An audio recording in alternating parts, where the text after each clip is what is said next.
ಶ್ರೀಮಾತ್ರೇ ನಮಃ. ನಮಸ್ಕಾರ ಸ್ನೇಹಿತರೆ. ಇಂದು ನಾನು ಸೌಂದರ್ಯ ಲಹರಿಯ ಪೂರ್ವ ಪೀಠಿಕೆಯ ಬಗ್ಗೆ ಮಾತನಾಡಲಿದ್ದೇನೆ. ಸೌಂದರ್ಯ ಲಹರಿ ಎಂಬುದು ಆದಿಶಂಕರಾಚಾರ್ಯರು ರಚಿಸಿದ ದಿವ್ಯ ಸ್ತೋತ್ರವಾಗಿದ್ದು, ಜಗನ್ಮಾತೆ ಶ್ರೀ ಲಲಿತಾ ಮಹಾತ್ರಿಪುರ ಸುಂದರಿಯ ಮಹಿಮೆ, ಸೌಂದರ್ಯ ಮತ್ತು ಪರಾಶಕ್ತಿಯ ತತ್ವವನ್ನು ವರ್ಣಿಸುತ್ತದೆ. ಈ ಕೃತಿಯ ಪ್ರತಿಯೊಂದು ಶ್ಲೋಕವೂ ಆಳವಾದ ಆಧ್ಯಾತ್ಮಿಕ ಅರ್ಥವನ್ನು ಹೊಂದಿದೆ. ಬನ್ನಿ ಮೊದಲು ಇದರ ಪೂರ್ವ ಪೀಠಿಕೆಯನ್ನು ತಿಳಿದುಕೊಳ್ಳೋಣ. ಸೌಂದರ್ಯ ಲಹರಿಯು 100 ಶ್ಲೋಕಗಳನ್ನು ಒಳಗೊಂಡಿದೆ.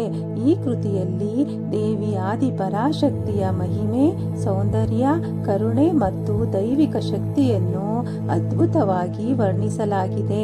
ಸೌಂದರ್ಯ ಎಂದರೆ ದೈವಿಕ ಸೌಂದರ್ಯ, ಲಹರಿ ಎಂದರೆ ಅಲೆ. ಹೀಗಾಗಿ ಸೌಂದರ್ಯ ಲಹರಿ ಎಂದರೆ ದೇವಿಯ ದಿವ್ಯ ಸೌಂದರ್ಯದ ಅಲೆಗಳು ಎಂಬ ಅರ್ಥ. ಈ ಗ್ರಂಥದ ಮೊದಲ 41 ಶ್ಲೋಕಗಳನ್ನು ಆನಂದ ಲಹರಿ ಎಂದು ಕರೆಯಲಾಗುತ್ತದೆ. ಅವು ದೇವಿಯ ಶಕ್ತಿ ಮತ್ತು ತಂತ್ರತತ್ವವನ್ನು ವಿವರಿಸುತ್ತವೆ.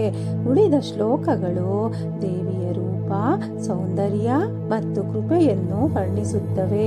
ಸೌಂದರ್ಯ ಲಹರಿಯ ಪಠಣದಿಂದ ಮನಸ್ಸಿಗೆ ಶಾಂತಿ, ಭಕ್ತಿ, ಆತ್ಮವಿಶ್ವಾಸ ಮತ್ತು ಆಧ್ಯಾತ್ಮಿಕ ಬೆಳವಣಿಗೆ ಉಂಟಾಗುತ್ತದೆ ಎಂದು ಭಕ್ತರು ನಂಬುತ್ತಾರೆ.